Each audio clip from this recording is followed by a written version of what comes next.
Bonsoir à tous, bienvenue dans votre journal. Mercredi 11 août, voici les titres.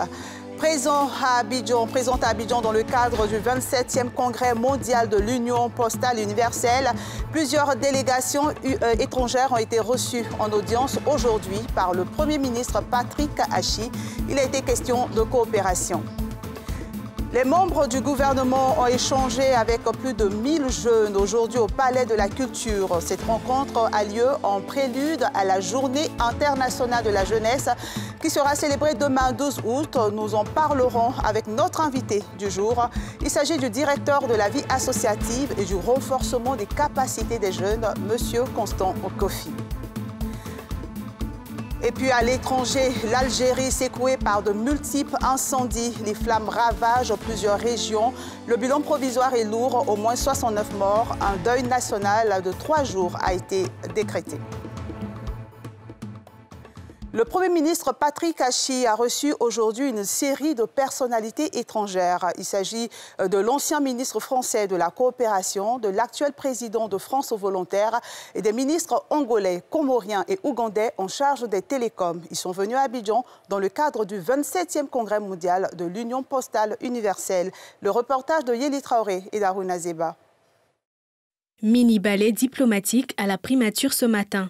Le Premier ministre Patrick Achi a successivement reçu en audience l'ancien ministre français de la coopération, Jacques Godefrin, par ailleurs président de France Volontaire, en séjour à Abidjan, dans le cadre de la définition du cadre du volontariat ivoirien. Les propos que nous avons échangés il y a quelques instants abordaient des sujets fondamentaux pour la Côte d'Ivoire, mais aussi pour nous, en France, parce que les actions que nous allons accentuer dans les semaines qui viennent entre les deux jeunesses, ivoiriennes et françaises, ces actions ne vont pas être que pour l'immédiat et pour le lendemain.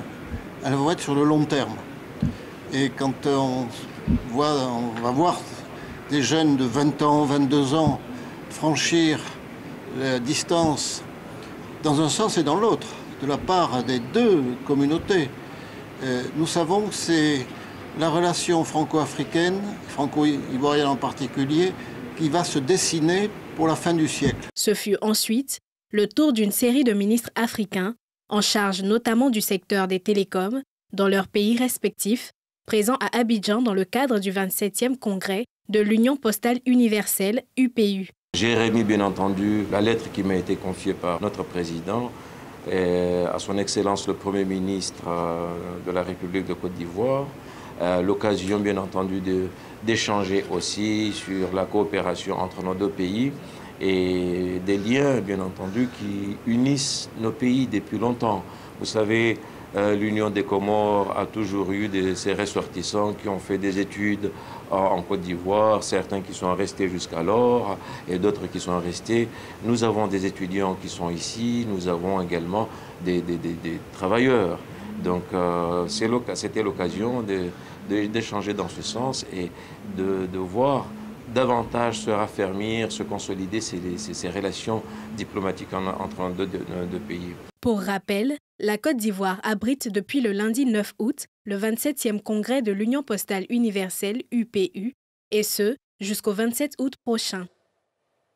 Il y a de cela 3 semaines, le ministre de la Construction avait annoncé face à des journalistes la réhabilitation de la pyramide du plateau. Longtemps considérée comme une vitrine d'Abidjan, ce joyau est en ruine depuis des années. Après une bataille juridique, le joyau signe son retour dans le patrimoine de l'État, ce qui ouvre bien sûr la voie à sa réhabilitation. Le ministre de la Construction était aujourd'hui sur les lieux. Yeli Traoré. Les travaux de réhabilitation de l'immeuble La Pyramide au plateau peuvent enfin commencer.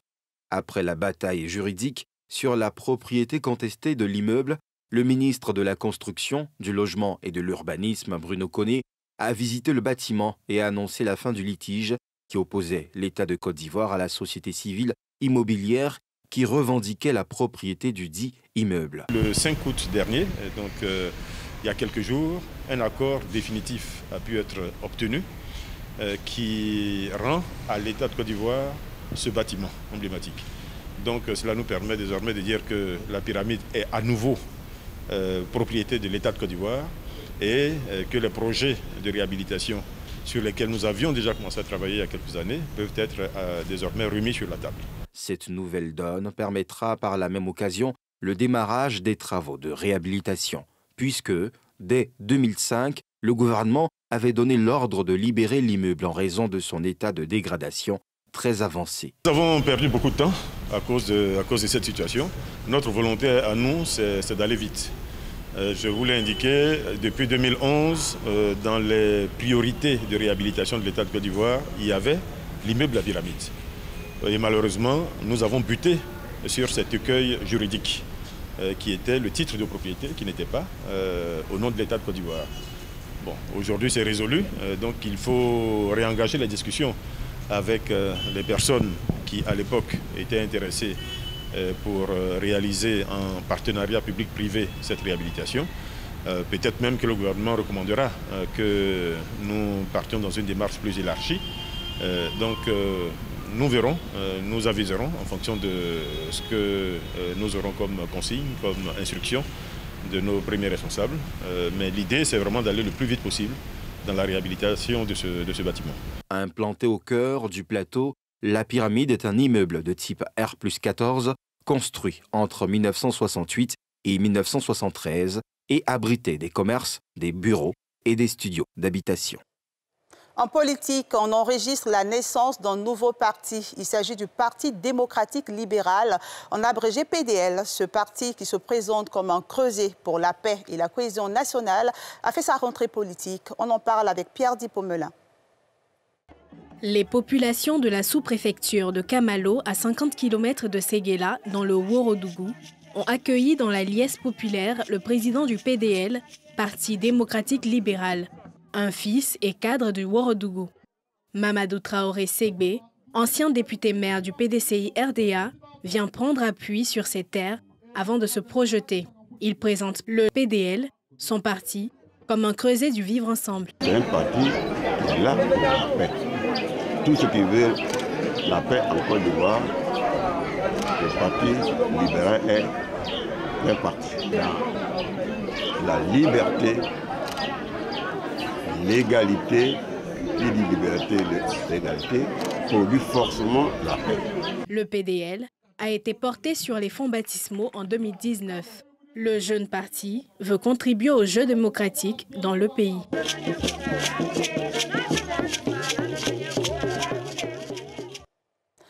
Des milliers de jeunes ont échangé aujourd'hui avec des membres du gouvernement qui ont répondu à leurs questions et qui ont partagé également leur expérience. On en parle avec Thiemé Dondji.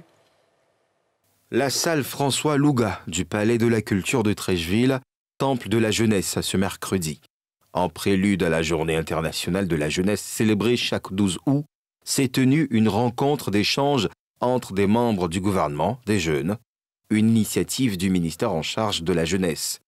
Une opportunité pour ces jeunes de présenter leurs préoccupations aux émissaires du gouvernement. C'est aussi un retour d'expérience de notre part. Beaucoup de ces jeunes s'identifient à nous, sans forcément savoir comment est-ce que nous sommes arrivés là où nous sommes. Et c'est aussi l'occasion pour nous donc, de leur parler de nous-mêmes, de nos parcours, de leur prodiguer donc, des conseils. Tous les sujets qui touchent au quotidien des jeunes ont été abordés. Moment fort, apprécié. La difficulté principale de la jeunesse actuellement, sincèrement, c'est l'insertion professionnelle. Partant de l'emploi salarial à l'auto-employabilité, c'est tout.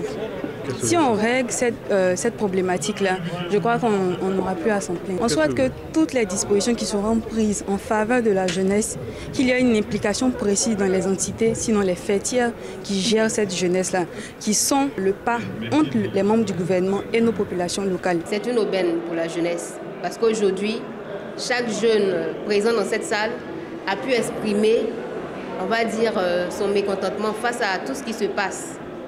Chaque jeune a pu dire ce qu'il pensait concernant le problème de l'employabilité. De nos jours, lorsque un jeune finit à l'école, c'est difficile de s'insérer. On ne sait par quel mécanisme passer pour être sûr d'avoir un emploi. Et aujourd'hui, le gouvernement nous tend le micro pour pouvoir leur dire qu'on a besoin d'être situé sur notre sort. La Journée internationale de la jeunesse a été créée en 1999 par les Nations Unies. Pour cette édition, les activités se font autour de la thématique « Transformer les systèmes alimentaires, l'innovation des jeunes pour la santé humaine et planétaire. Et le directeur de la vie associative et du renforcement des capacités des jeunes est notre invité. Bonsoir, Monsieur Constant Kofi. Bonsoir. Et bienvenue sur notre plateau. Merci. Dites-nous, comment se porte la jeunesse ivoirienne? La jeunesse ivoirienne va bien. Contrairement aux clichés, aux idées reçues, nous avons affaire à une jeunesse entreprenante, à une jeunesse qui se bat, à une jeunesse qui essaie de sortir des pesanteurs dans lesquelles elle se trouve pour de meilleures perspectives. Alors, c'est une jeunesse qui est perçue comme une jeunesse violente, paresseuse, négligente. D'après vous, pourquoi a-t-on ce regard sur la jeunesse ivoirienne? Je pense que c'est une perception, comme je l'ai dit un peu plus tôt. Nous qui sommes au quotidien avec eux, nous voyons combien de fois les jeunes se battent pour sortir de leur situation de précarité. Combien de fois déjà, pour ceux qui vont à l'école, ils essaient de se donner les moyens pour pouvoir réussir.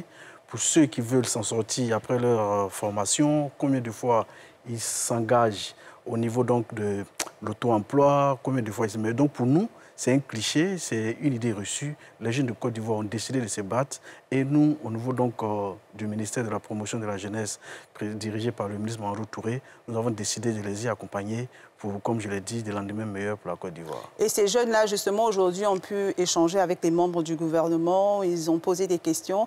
Nous sommes à la 2e édition d'une telle rencontre. Quel est le bilan de la première édition? Alors, ça a été donc cette édition est la 2e du genre, comme vous avez à le dire. C'était l'occasion pour les jeunes de se retrouver devant les membres du gouvernement afin de porter leurs préoccupations, de porter également leurs regards sur les politiques qui sont faites en leur faveur. N'oubliez pas que l'un des objectifs de la Journée internationale de la jeunesse, c'est de faire en sorte à ce que les jeunes, l'attention soit attirée sur les jeunes et que leur potentialité également soit présentée. Et donc, ils viennent exposer leurs problèmes, ils viennent donner leur avis et leur perception sur ce qui est fait.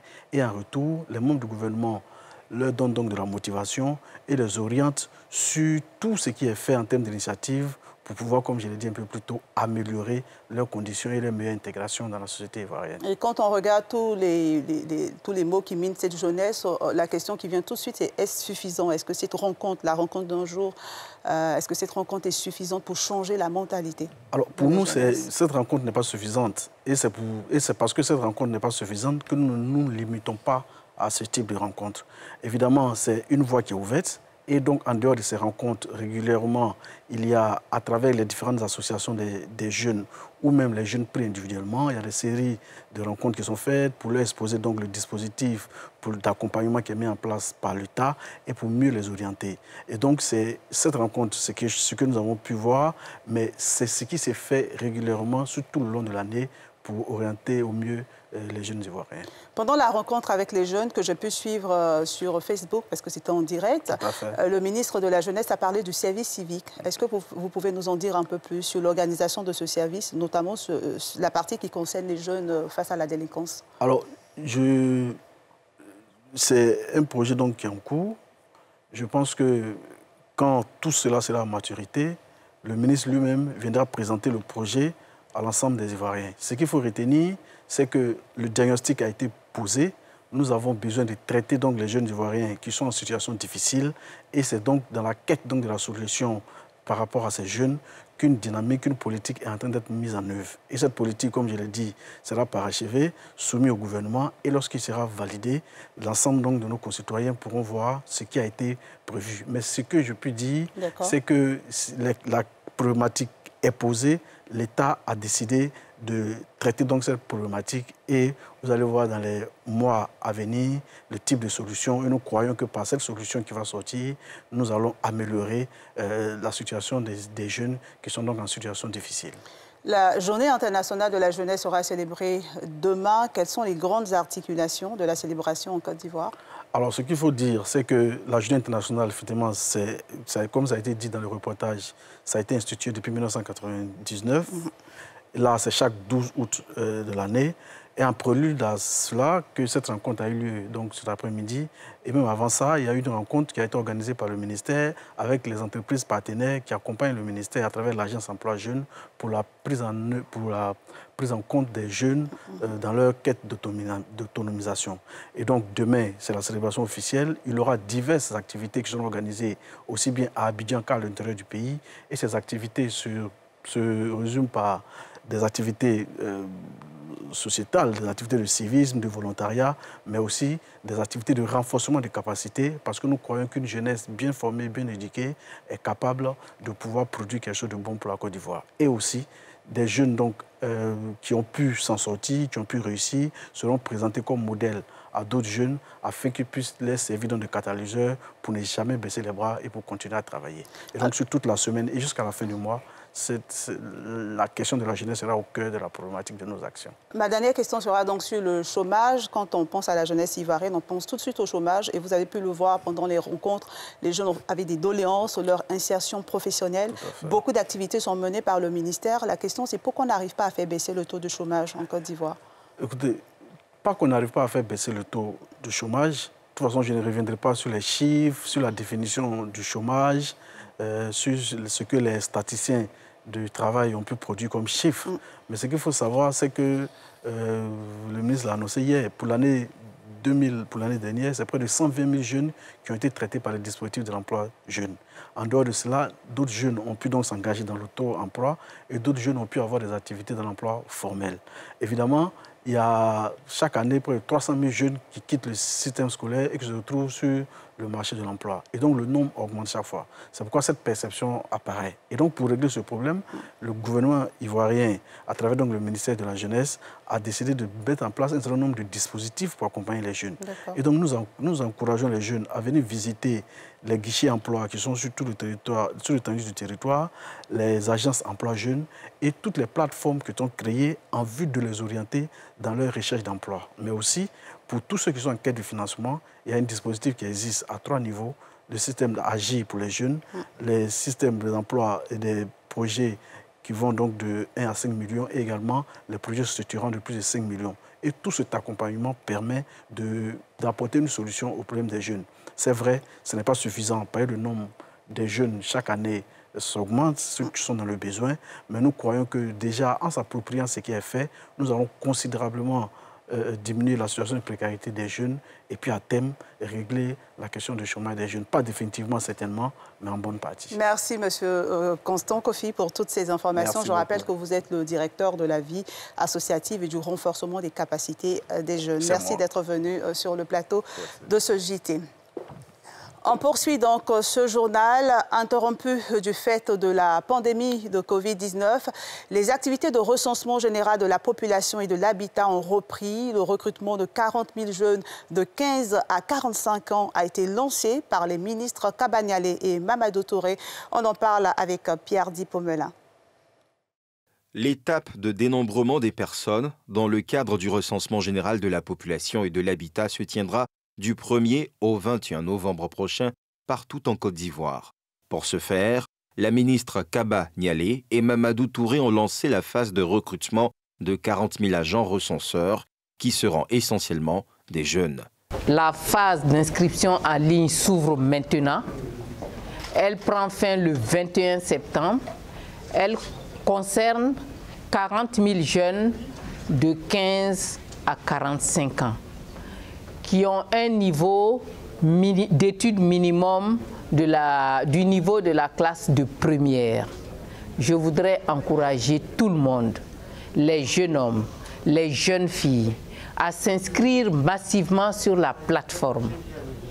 Nous procédons à un recrutement et à une formation de ces jeunes en partenariat avec le ministère en charge de la promotion de la jeunesse et de l'emploi jeune. Je voudrais me réjouir d'avoir été associé à travers mon ministère à cette opération par Madame la ministre.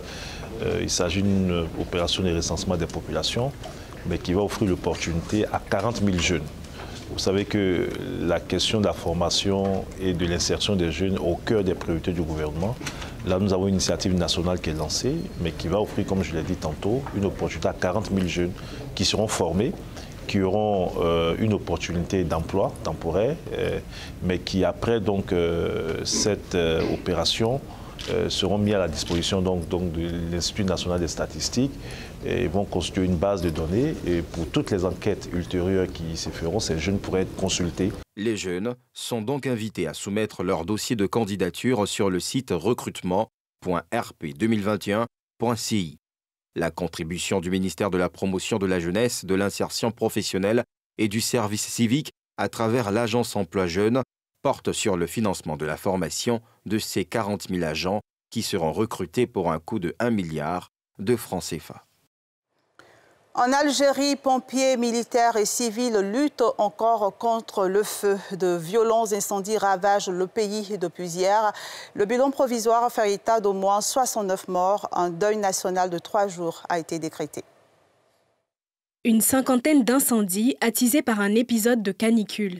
Les sapeurs-pompiers sont débordés.